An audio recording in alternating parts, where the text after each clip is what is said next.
Енді адам жаңағы Рамазаны оразадан кейін басталады дегені, сен осы алған тәрбиенің бәрін алып шыққаннан кейін әрі қарай не істедің? Келесі оразадан кейін Шәуәл бар, одан кейін басқа жыл 12 ай бар ғой. Сол кездерде сенің әрекетің қалай болды? Сол сенің ана оразаңның шынайылығын көрсетеді деген сөз ғой.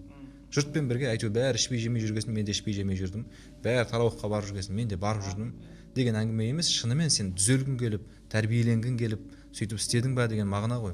Анау бір біз балаларды мысалға үйімізде өсіреміз, тәрбиелейміз, жаңағы біздің тәрбиемізде өседі, біздің көзімізше бізден алған тәрбиесін жасайды да неге оқуға түсіп, мысалы Алматы, Астанаға кеткеннен кейін өз бетінше ары қарай мысалға бүкіл жаңағы алған тәрбиенің бәрін ұмытып кетіп қалса, ол бір қайырымсыз бала болып есептеледі ғой. Мысалға сен қанша жыл не айтып отырсың оған, не көрсетіп отырсың, бәрі далаға кетті ма деген сияқты.